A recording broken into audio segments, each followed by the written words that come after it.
Olá a todos e todas que nos acompanham aqui no podcast do Sim e Não. Estamos em mais um episódio. Hoje estou aqui com vocês, Aruana Brianese, apresentando esse programa ao lado de Luana Carvalho. Olá a todos e todas. Aristide Furtado. Boa tarde. Bom dia e boa noite. Boa tarde, bom dia e boa noite. Nos ouvindo. E hoje o nosso convidado é o ex-deputado Luiz Castro. Deputado, muito obrigada por estar aqui com a gente. Boa tarde, Aruana, e obrigado pela oportunidade de interagir com o podcast do Sim Não. O Luiz Castro, você foi deputado 5 mandatos seguidos, né? E na última eleição, em 2018, disputou para o Senado, ficou ali a pouco mais de 25 mil votos, né, do Eduardo Braga, que foi eleito. E foi uma eleição cheia de emoção, né? Uma das coisas marcantes dessa eleição foi que você infartou, né? Você teve um problema. Como é que está a sua saúde? Essa é a primeira pergunta que eu já quero fazer, assim, de cara. Eu estou bem de saúde. Meu infarto foi antes da eleição, né? Ainda bem, né? Porque talvez eu tivesse infartado no dia da apuração. Mas eu estava muito tranquilo no dia da apuração. E estou bem de saúde. Fiz um novo cateterismo há mais de um ano, tudo bem, caminhando, tendo que manter um pouco de controle do peso e essas coisas de quem já teve infarto, quem colocou stent, mas graças a Deus estou me sentindo bem disposto, tudo em ordem, graças a Deus. E que lições que o senhor tirou dessa eleição de 2018, que foi uma eleição tão emblemática assim na sua carreira? Aruana, todas as eleições, elas são... você tem visões de curto prazo e ao longo dos anos você vai amadurecendo, né? Todo fato, por pequeno que seja, mas que tem historicidade, que é um fato histórico, ele vai sendo continuamente reinterpretado, né?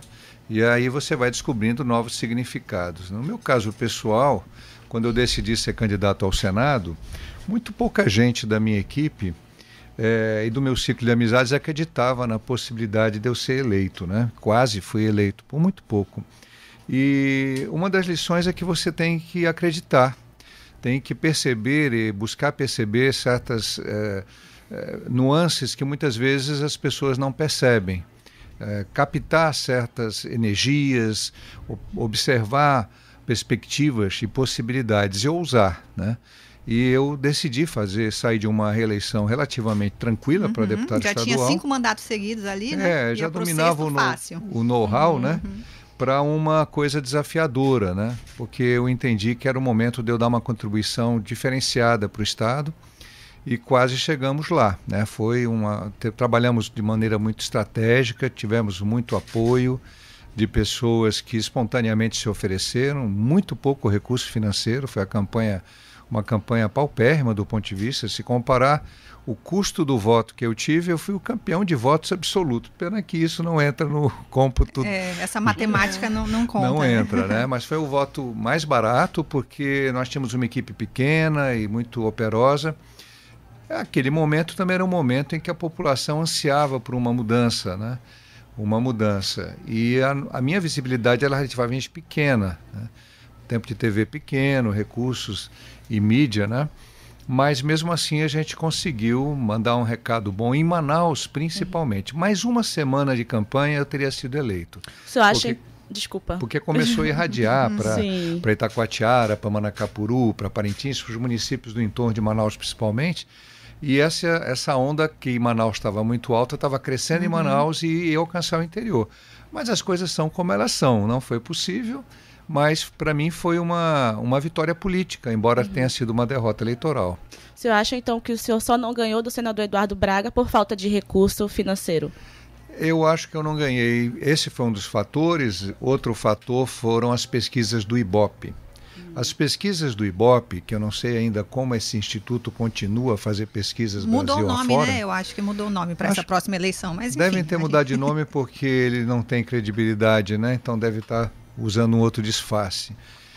As pesquisas do Ibope me colocavam sempre muito baixo, né? E depois das eleições eu encontrei com várias pessoas que diziam: eu não votei para você e nem fiz campanha porque achei que você não tinha chances. Tem muito essa cultura da pessoa não querer desperdiçar o voto, né? E na verdade a gente tem que votar no que a gente acha que é melhor, né? É verdade. E aí eu perdi por uma diferença tão pequena, eu acho que essa coisa do Ibope, né? Teve uma pesquisa do Ibope que ele me colocou abaixo do candidato do PSOL. E o senhor tinha pesquisas que mostravam outro cenário? Porque o senhor fala muito assim de como encaminhou ali. Eu não tinha dinheiro para fazer uma única pesquisa. A gente tinha só o contato com as pessoas, uma visão estratégica, um pouco de mídia social, e era no Faro, né?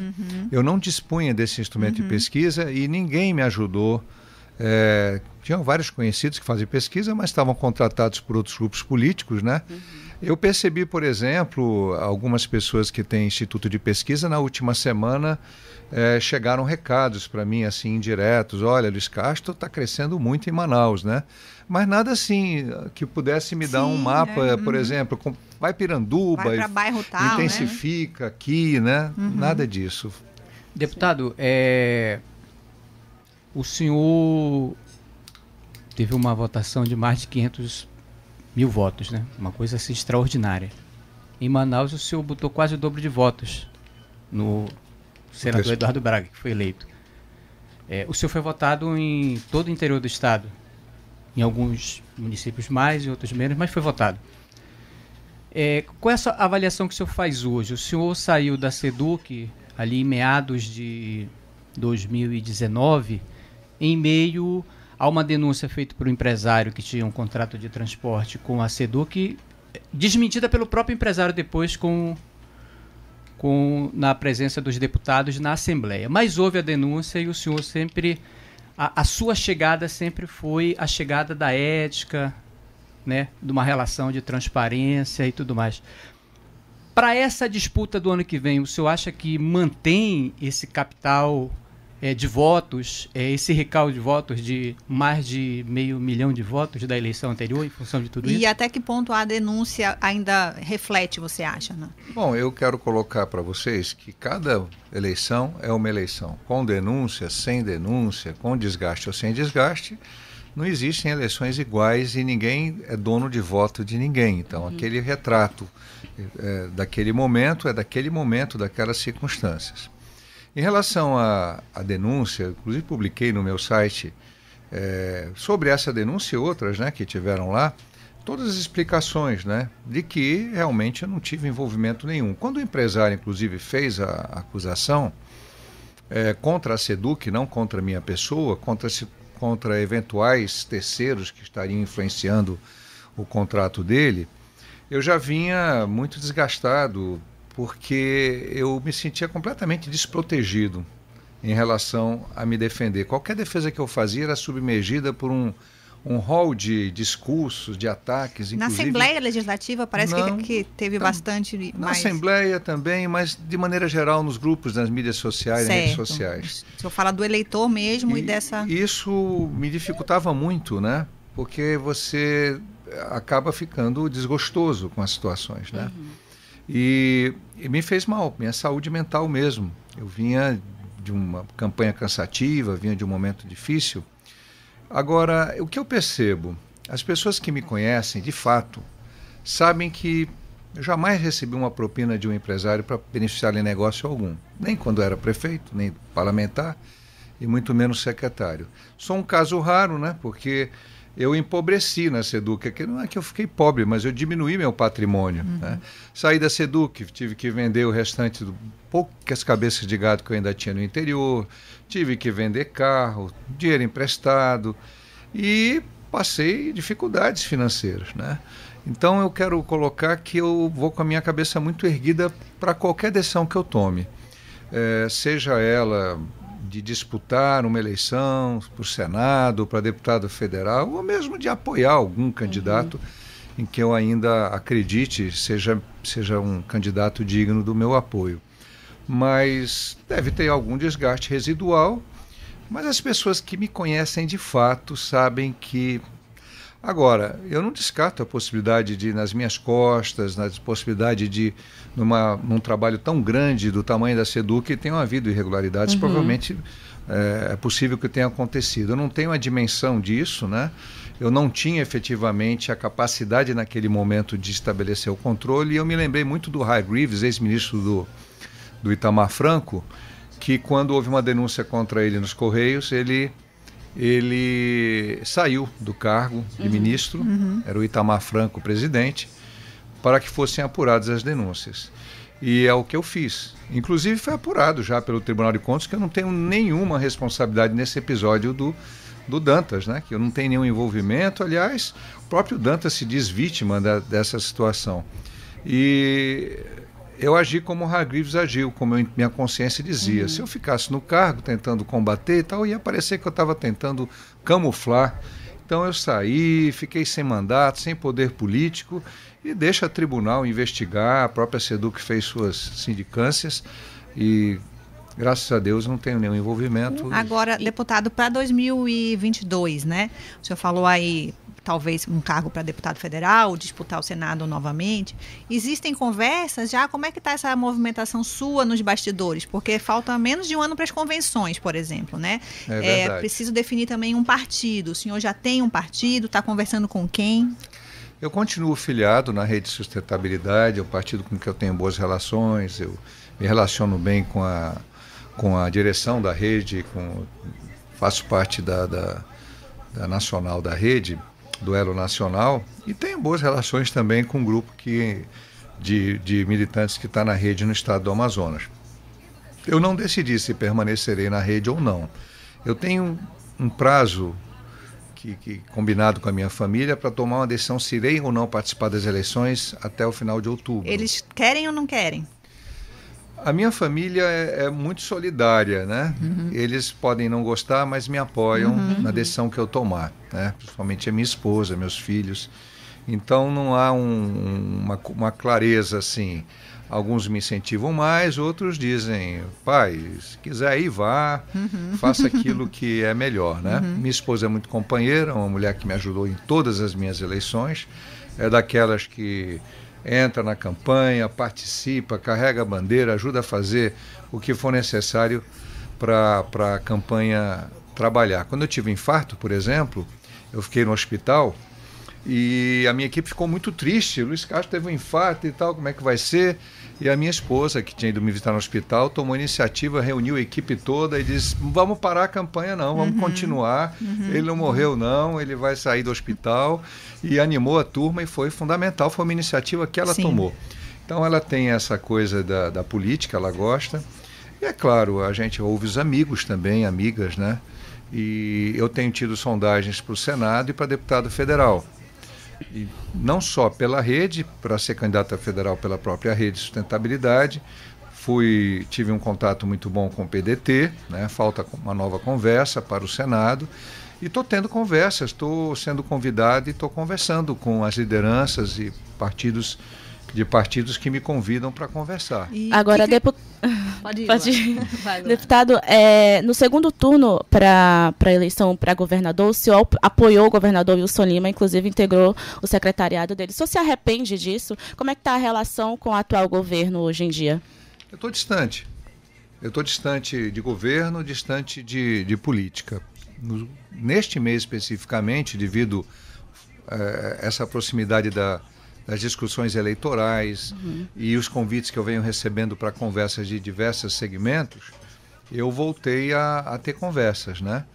Mas, de fato, eu estou bastante distante, não participo de nenhuma gestão governamental, nem no Estado, nem no município. Sou um cidadão comum trabalhando numa fundação, que é a Amazônia Sustentável, que é uma organização não governamental, numa área de saúde, mais voltada para os ribeirinhos e os indígenas, e meu contato com a política talvez seja até menor que o de vocês três jornalistas que estão conversando com mais gente do que eu, né? E passei a ter novos contatos em setembro. Na FAS, nessa função específica que eu estou desempenhando, eu não devo me envolver em nenhuma atividade pública de pré-campanha, né, relacionada à política partidária. E tenho respeitado esse compromisso, porque quando o professor Vigílio Viana me convidou, ficou claro que a FAS não pode ter um envolvimento com políticos em processo eleitoral, até mesmo pré-eleitoral. Então, eu passei o meu ano sabático, né? Uma parte dele coincidiu com a epidemia, Sim. E aí foi sabático para quase todo mundo, né? Os jornalistas e os profissionais de saúde foi sabático diferente, né? Foi trabalhando mais e se arriscando mais.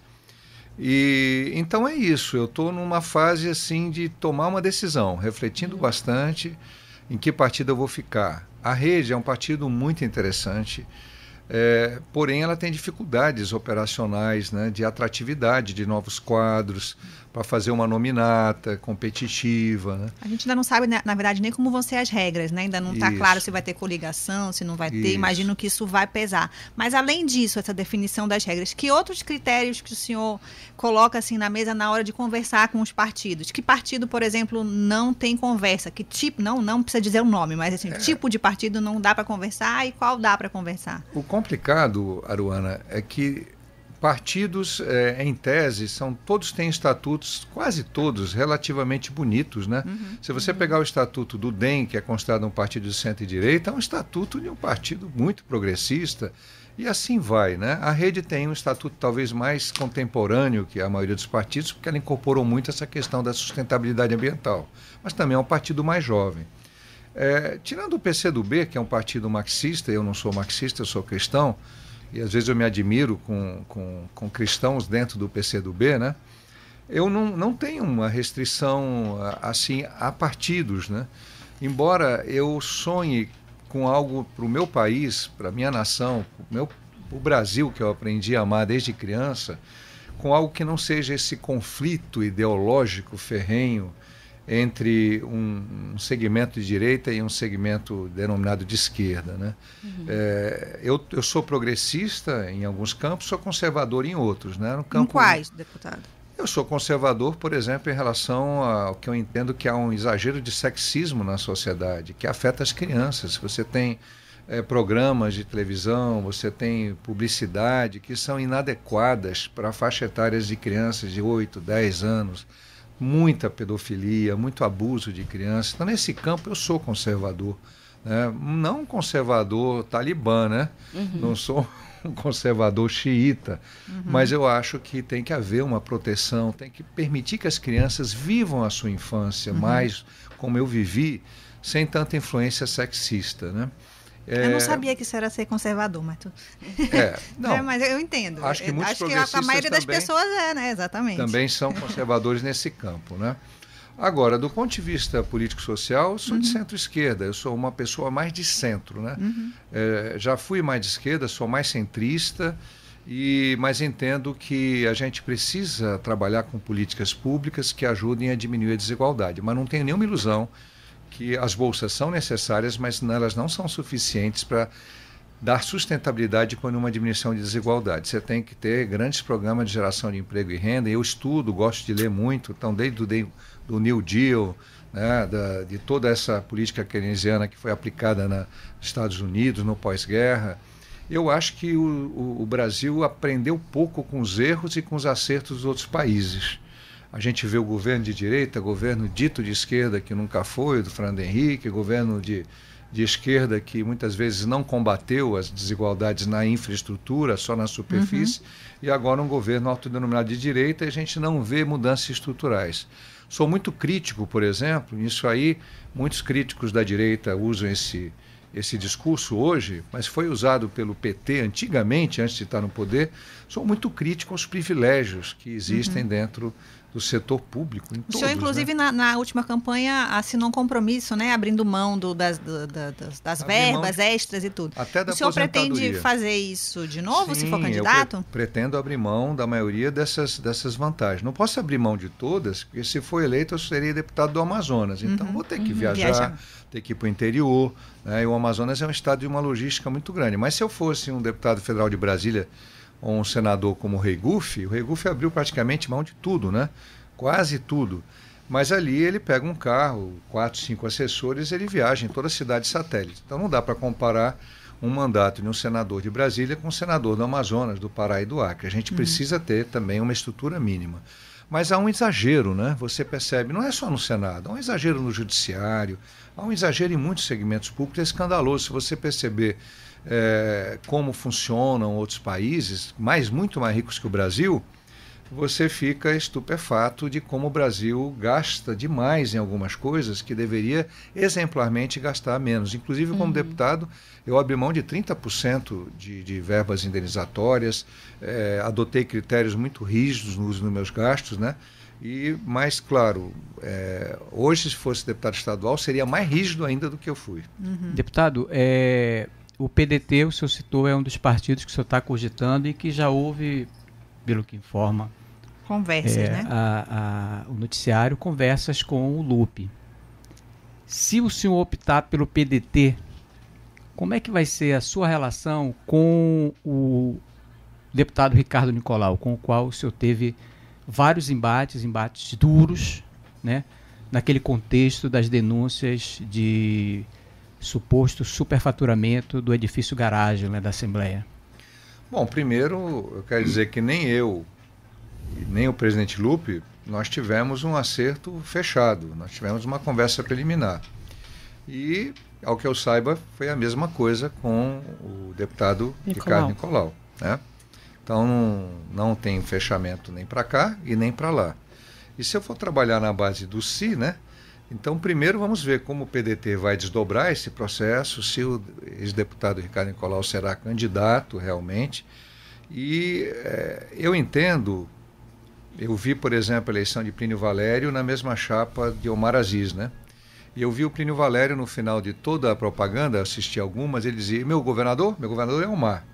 A votação do Omar foi um fiasco e a do Plínio foi um sucesso retumbante.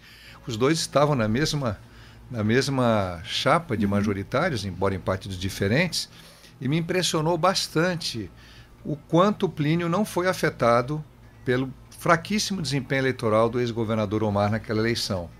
E o quanto o ex-governador Omar não foi beneficiado pelo excelente desempenho de Plínio Valério.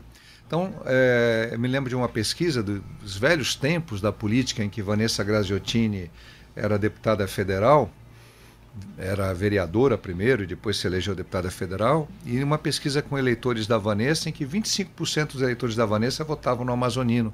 E eles eram os adversários na época mais ferrenhos. Sim. O brasileiro vota mesmo no candidato, pessoas, raramente, né? Não olha o partido. Na pessoa, raramente vota para o partido. Mas eu não parei para pensar nessa hipótese, porque ainda é uma hipótese que eu possa ir para o PDT, uma hipótese que ele também vá, então eu não consegui ainda elaborar, não tenho como te responder nesse território hipotético. Um dia, talvez tenha que lhe responder, ou talvez nem precise. Durante um longo tempo na Assembleia, a oposição se restringiu a 3 nomes, o senhor, Marcelo Ramos e José Ricardo. Os 2 estão em Brasília, são congressistas. O senhor bateu na trave, quase foi. Para essa eleição agora, qual o seu desejo? Tem as condições objetivas de uma candidatura que se vai levar em conta para decidir.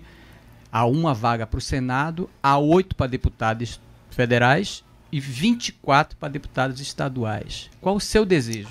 O meu desejo é ter a liberdade e a independência para exercer o mandato com altivez, com honra, com compromisso coletivo com o meu Estado, com a população do Estado, como exerci meus mandatos de parlamentar estadual. O meu grande anseio é de ver políticos no Congresso Nacional, políticos da Amazônia, não só do Estado do Amazonas, com uma visão diferenciada, que saiam da mesmice de um exercício de mandato parlamentar que tem que ser modificado pela importância que a região amazônica tem para o Brasil e para o mundo. E eu percebo um descompasso entre discurso e ação da maioria dos deputados, com algumas exceções, do Amazonas e dos demais estados, em relação ao imenso potencial que esta região tem para captar recursos, desenvolver projetos, a partir de articulações integradoras entre bancadas de estados diferentes, na própria bancada do Estado. Ao mesmo tempo, há causas em que eu me dediquei muito e ainda me dedico como cidadão, como a causa da infância, que elas estão desprovidas. Você conta uma Érica Cocai ali, você conta nos dedos da mão parlamentares que combatem os abusos contra crianças. As questões ambientais do ponto de vista do desenvolvimento sustentável. Não é apenas falar de meio ambiente, mas como propor soluções inovadoras ou adequar soluções já pré-existentes atualmente para que elas funcionem no nosso estado e até em outros estados, na base, na visão do desenvolvimento para a sustentabilidade. Outra questão que mexe muito comigo é o interiorano à interiorana. As pessoas que protegem a floresta vivem com baixíssimos indicadores de DH. Então a gente precisa ter, de fato, políticas econômicas, sociais, que façam, que deem oportunidade para essas pessoas viverem melhor, né? Há também um outro aspecto, Aristides, que é o exemplo do político, né?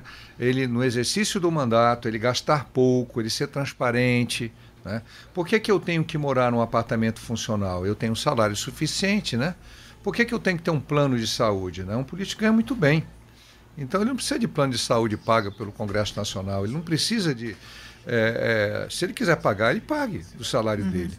Esse descompasso entre o cidadão comum, 90% dos cidadãos comuns ou mais, e quem exerce o poder em nome dele, para mim é um escândalo no Brasil. Grande parte da população não compreende. Isso não é discurso de direita nem de esquerda. Então quero também trabalhar para ter uma exemplaridade, assim como outros têm. Não sou o único, já tem vários parlamentares que fazem isso, né, em nível estadual e nível federal. E eu nem sou parlamentar. Eu pretendo fazer isso. Agora, eu acho que o mais importante é compromisso coletivo acima do individual.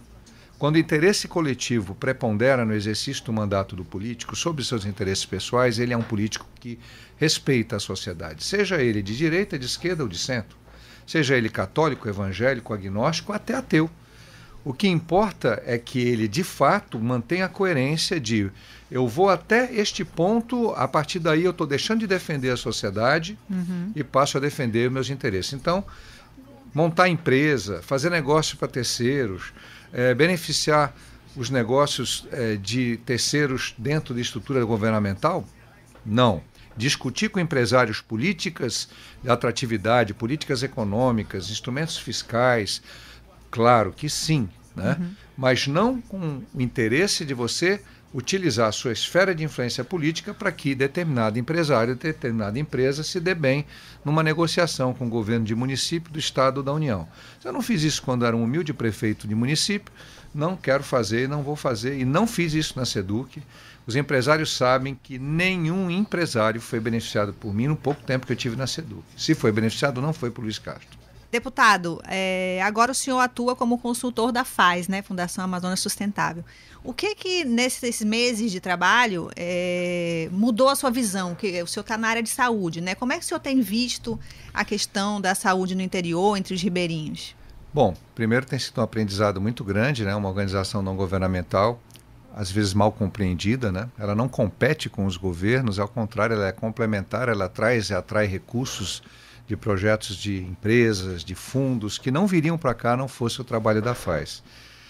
A Covid chegou e o programa foi criado no período da Covid, num momento dificílimo também para as comunidades ribeirinhas. No primeiro momento, a maior demanda era a saúde mental. Os próprios agentes comunitários de saúde estavam apavorados. O que é essa epidemia? O que é esse coronavírus, né? E a gente foi construindo um programa com a visão do SUS na floresta, Sistema Único de Saúde na Floresta, saúde ribeirinha e saúde indígena. E trabalhando em parceria com os nossos agentes comunitários de saúde, AIS. Então, ressaltou a importância desse profissional de saúde lá na ponta, lá na aldeia indígena, numa comunidade, às vezes 10, 12, 14 horas distante da sede de um município, que muitas vezes é o único profissional a quem aquela comunidade tem como recorrer no momento de aflição, seja de Covid ou de qualquer outra enfermidade. E, a partir daí, a gente conseguiu desenvolver um programa amplo. Primeiro, desenvolvemos, com o apoio de um grupo de médicos voluntários, um guia de combate à Covid, de prevenção e de combate à Covid, que foi distribuído e que foi acessado e foi orientado por meio das redes sociais e também muito pela mídia da SEDUC, pela mídia da UEA e pelo nosso próprio sistema de telesaúde. Hoje nós temos implantados cerca de 60 pontos de telesaúde em comunidades remotas, além de mais de 20 pontos de conectividade indígena. É o maior projeto de inclusão digital em comunidades da região amazônica. Educação em saúde, formação dos agentes comunitários de saúde, metodológica de como eles devem trabalhar, quais são as suas funções, a importância do SUS, Desenvolvemos e também sobre as enfermidades. Hoje mesmo saiu do Prelo o Guia de Saúde Indígena e o Guia de Saúde Ribeirinha. Lindos os guias, não deu tempo de eu buscar lá na sala da comunicação da FAES para trazer para vocês, fico devendo. E temos estudos sobre o SUS na floresta, um diagnóstico apontando onde precisa melhorar a saúde indígena, onde precisa melhorar a saúde ribeirinha.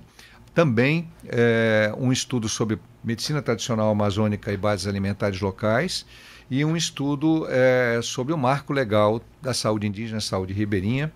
Tudo isso, conjunto com os guias, é um processo em que a gente está construindo uma base de alimentação para as câmaras municipais, assembleias, Congresso Nacional, governos, entidades de pesquisa. Trabalhamos muito esse tempo todo dentro da Aliança Covid, que foi uma aliança que a FAES articulou com empresas, com fundos. Nós chegamos em locais onde os governos não chegaram. Lá na última aldeia do Vale do Javari, houve, por exemplo, a entrada de cestas alimentícias, de remédios, de oxímetros. Agora mesmo, Milena Cocama estava na FAES e pedindo uma doação para os Cocama, para a área de saúde, de equipamentos.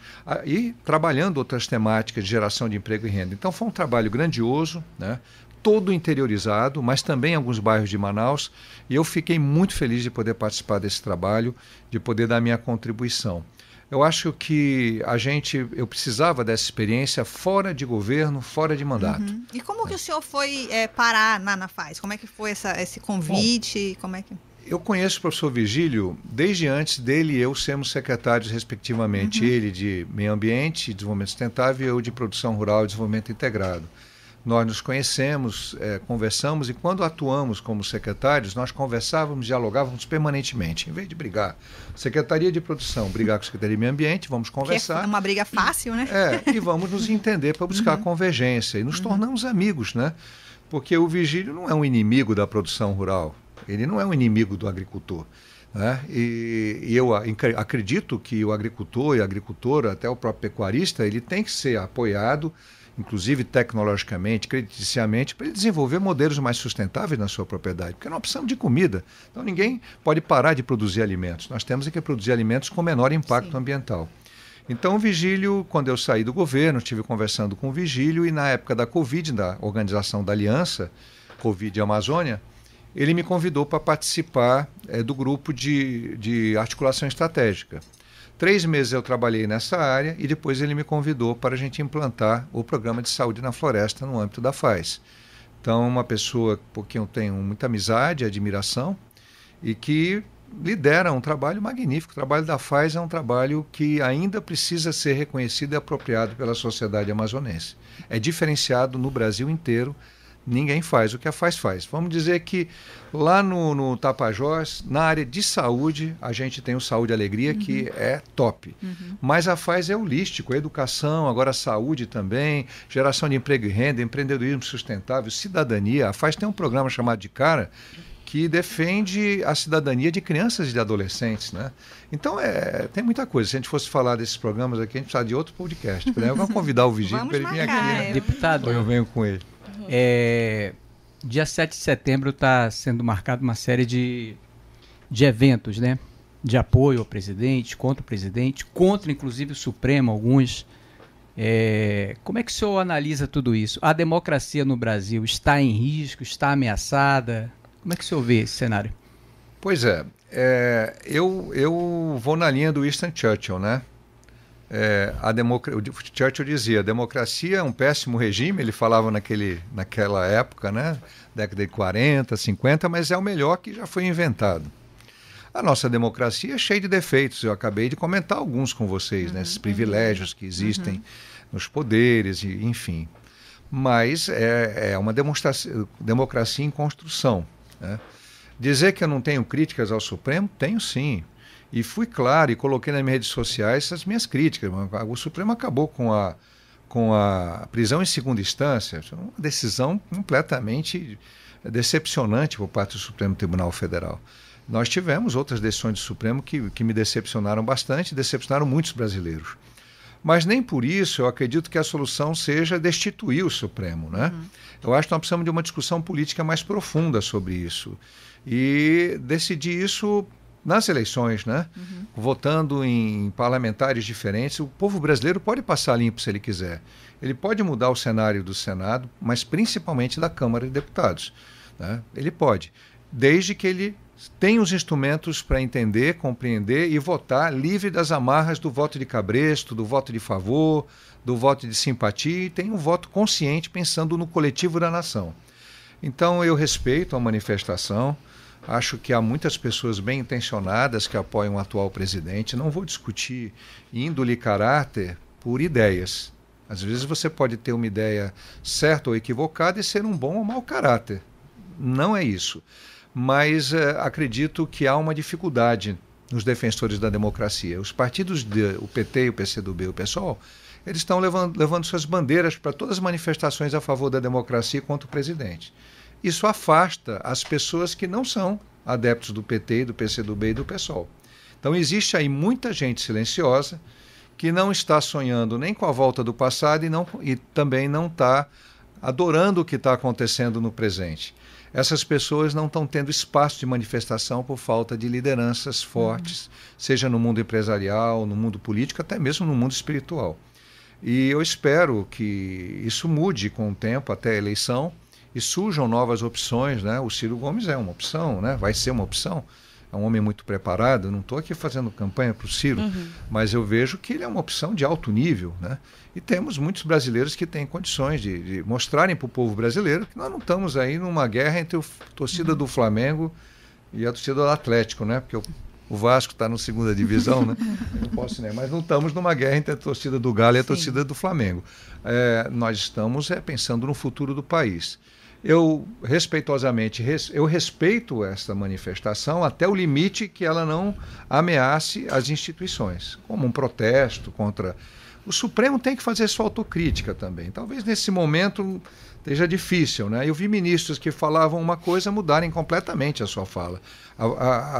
Acho que existe aí um sujeito que foi defenestrado por todo mundo, pela esquerda, pela direita, que é o Sérgio Moro, e de repente o Moro de herói virou bandido.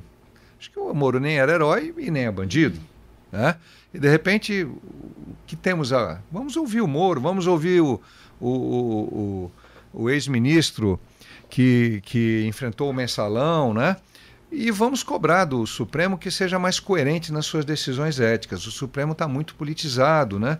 Mas ele também foi pressionado pelo Executivo a se politizar e pelo Legislativo. Então, é um processo complexo, vamos ver o que vai acontecer, mas eu sou a favor da democracia. Deputado, há algumas pesquisas que mostram que a maioria dos deputados federais, falando da bancada amazonense, que estão na Câmara, não serão reeleitos no próximo ano. O senhor tem acompanhado o trabalho da bancada amazonense? Há algum parlamentar que se destaque para o senhor? Ou para o senhor também, na sua opinião, nenhum deve ser reeleito? Não, eu não vou fazer isso. Eu não fazia isso nem quando eu tinha mandato, porque eu acho que isso é uma questão que o povo tem que decidir, né? E seria muito pretensioso da minha parte eu dar esse tipo de palpite, né? Pode ser que algum parlamentar esteja fazendo um trabalho que eu não esteja acompanhando bem, né? E tudo. Eu tenho observado o esforço aí do Marcelo Ramos, né? Ele tem feito um esforço mas muitas vezes também incompreendido, porque ele toma algumas posições e às vezes ele é também defenestrado, né? Mas pelo menos em relação ao tema da sustentabilidade ambiental, ele vem demonstrando interesse. Vejo também alguns outros parlamentares desenvolvendo o trabalho. Agora vejo a divulgação do trabalho dos deputados federais está muito fraca. A gente não consegue, só chega a crítica contra ele, só chega a crítica no sentido negativo, né? E não tá aflorando nada de muito positivo, né? E isso é ruim, porque parece que eles nada estão fazendo, até mesmo quando fazem. Eu sei que o Zé Ricardo tem defendido a causa indígena, ele se associou com a deputada da Rede, né? Que vem fazendo um trabalho belíssimo, deputada de Roraima. E ele tem apoiado esse trabalho de defesa dos direitos indígenas. Inclusive, hoje, o Augusto Aras surpreendeu positivamente, né? Dando um voto favorável aos indígenas de Santa Catarina, né? E o Augusto Aras mostrou uma inteligência política enorme, porque ele quer ser aprovado, de fato, como futuro procurador, e resolveu mostrar um pouco de independência do presidente, né? Dando um voto que o presidente não daria, né? E desagradando, né? Mas ele já foi indicado, eu acho que o presidente não vai retirar a indicação, né? e ganhou a simpatia de várias pessoas e diminuiu a rejeição a ele. Foi muito bom esse voto dele. E ele coloca uma coisa interessante, caso a caso, eu acho que é por aí, sabe? Essas coisas de sumular. O marco temporal, ele é importante em algumas circunstâncias, em outras não. Quando se revoga a lei do bom senso, fica difícil. A lei do bom senso é uma lei oculta, invisível, e no Brasil parece que às vezes ela é esquecida. Vamos revogar o bom senso e vamos fazer do jeito que parece melhor. Mas não dá, um automóvel não funciona sem gasolina, sem pneu, sem motor, né? Se você não botar combustível, não tiver pneu, você não vai. Tem coisas que são das leis naturais, elas têm que ser respeitadas, né? E então eu já vi injustiças em demarcação de terras indígenas, mas há uma principal injustiça, é não indenizar o poceiro que já está lá de boa fé. Inclusive há um projeto de lei no Congresso Nacional do Molon, né, que já foi da Rede e hoje é do PSB, que ele obriga a indenizar a posse de boa fé, porque de qualquer maneira um fazendeiro está lá com um título há 150 anos e de repente a FUNAI marca e diz vai embora, porque isso aqui é terra indígena, e ele não tem direito, só tem direito ao patrimônio líquido dele, o gado, isso ele tira, mas de todo o patrimônio físico, a instalação física e o valor da terra, ele não ganha nada, tem que ser indenizado. Ele está ali de boa fé, ele não invadiu a terra indígena. Quando ele estava lá, ele não sabia que era uma terra indígena. Eu acho que nós precisamos ter a presidência do bom senso no Brasil, né? Então, eu fiquei muito triste quando o presidente Bolsonaro não usava máscara e fazia aglomeração. Eu acho que o político tem que dar o bom exemplo. Ele tem que ser exemplar. A exemplaridade é um dever do político, né? É um dever do professor, é o dever de homens e mulheres públicas. A gente tem que dar bom exemplo. Ninguém vai ser perfeito, mas a gente tem que se esforçar para dar bom exemplo. Então eu vejo assim que a bancada federal nossa não está conseguindo divulgar muitas coisas boas. Agora, há parlamentares que se preocupam só com o interior. Eu tenho essa diferença como político. Eu me preocupo muito com o interior, mas eu não posso também ignorar capital. Manaus tem quase 2 milhões e meio de habitantes, é uma metrópole, ela exige uma atenção política também muito grande dos deputados federais, e eu não percebo essa atenção em regra com Manaus. Perfeito. A gente está chegando ao fim aqui do nosso podcast, passou rápido, mas já estamos aí quase 40 minutos conversando. A gente tem o quadro que encerra o programa, que é o Sobe e Desce. Sobe e Desce é a coluna do jornal impresso muito tradicional, né? Onde a gente escolhe sempre personalidades que fizeram alguma coisa que seja destacada e outras que a gente coloca como descer, como uma crítica, né? E aí a gente pede para o convidado subir e descer alguém. Quem que o senhor sobe? Eu vou subir uma pessoa que não é do mundo da política, com quem eu trabalho, quem eu já admirava, que admiro mais ainda, que é o Vigílio Viana. É um mineiro que veio de fora, mas ele faz pelo Estado, junto com toda a FAES, um trabalho magnífico e que, conhecendo por dentro, passei a admirar ainda mais. Então, acho que o Vigílio merece estar no SOB. Já esteve algumas vezes, inclusive. E quem desce? Olha, uma decepção enorme para mim. Não porque os americanos saíram do Afeganistão. Talvez tivessem que realmente sair. Mas a forma como eles saíram foi vergonhosa. Eu me decepcionei muito com o presidente dos Estados Unidos, Joe Biden. Achei que seria muito interessante para os Estados Unidos a eleição dele, com uma vice-mulher negra, mas achei fraco. Achei fraco e achei que ele desmereceu a defesa das mulheres, né? E ainda deixar armamentos, bilhões de reais de armamentos na mão de um grupo que vai dividir esse armamento com grupos terroristas. Né? Então, eu vou desagradar alguns, mas não importa. Eu sou sincero, o Biden, para mim, foi uma decepção muito grande no episódio do Afeganistão, e eu ponho ele na coluna de baixo. Também já desceu, olha aí, tá antenado aqui com a nossa editora oficial. Olha, é isso, então. A gente chamou o ex-deputado Luiz Castro, o programa inteiro de deputado, porque foram 20 anos ali na Assembleia, não tem como, né? Não associar o senhor a essa figura. Mas, gente, ele é o ex-deputado Luiz Castro. Muito obrigada, Luiz Castro, por ter aceitado o nosso convite. Foi um prazer conversar com você aqui no podcast do Sim Não. E eu agradeço de coração a oportunidade de revê-las e revê-lo. e estar compartilhando com vocês um pouco desse momento de reflexão sobre o Brasil, sobre a Amazônia. Dia 5, domingo, é o dia da Amazônia, né? Do Amazonas e da Amazônia. Muito obrigado. Ok. É isso, gente. Nos acompanhe nas redes sociais. Acesse o www.acritica.com.br e tamo junto. Tchau, tchau. Tchau, tchau. Tchau.